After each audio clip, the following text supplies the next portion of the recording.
Delhi BJP अध्यक्ष वीरेंद्र सचदेवा कहते हैं वे आप मतदान को प्रभावित करना चाहते हैं। वे मतदान केंद्रों पर ऐसी बड़ी कतारें बनाने की कोशिश कर रहे हैं जहां बीजेपी को वोट मिल सके और जीत हासिल हो सके।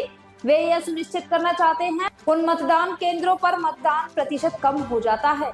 यदि आप दिल्ली के असली मतदाताओं को मतदान करने से रोकते हैं तो दिल्ली के लोग आपको दंडित करेंगे। यदि आप चुनाव हार रहे हैं तो इसे स्वीकार करेंगे। केजरीवाल धोखा मत दो, दिल्ली के लोगों के वोट मत चुराओ।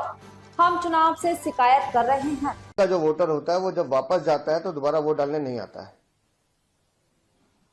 तो किसी तरह से वोट प्रभावित कर रहा है। मान लो गोविंद जी वहां अड़ गए कि नहीं मेरा तो वोट बना हुआ है, मैं तो जिंदा हूं, ये मेरा वोट है, तो वोटर लिस्ट, वोटर जो काउंटिंग बूथ सेंटर है उस पर इतनी लंबी लाइन लग जाए।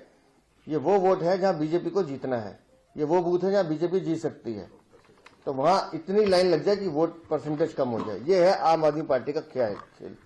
इस तरह से चुनाव जीतना चाहते हैं। और मैं पहले दिन से कह रहा था अरविंद केजरीवाल जाली वोट नहीं डलने देंगे, लेकिन असली मतदाता को वोट डालने से रोकोगे तो इस गुनाह की सजा तुम्हें दिल्ली की जनता बहुत लंबी सजा देने वाली है। सर, ये 10,000 दिया बिजवासन में और 10,000 उत्तम नगर। 10,000 एप्लीकेशन दिए उन्होंने बिजवासन में, 10,000 उत्तम नगर में, 7,000 नजफगढ़ में। अब आप समझ लीजिए, ये जो 10% कल से कह रहे हैं ना, 10% ईवीएम 10%, ये वो 10% है जिसका ये खेल खेलना चाहते हैं। अरे चुनाव हार गए तो स्वीकार करो अरविंद केजरीवाल, लेकिन चोरी से, बेईमानी से, धोखाधड़ी से चुनाव जीतोगे। ये दिल्ली की जनता तुम्हारे असली चेहरे को पहचान चुकी है। भ्रष्टाचारी चेहरा है।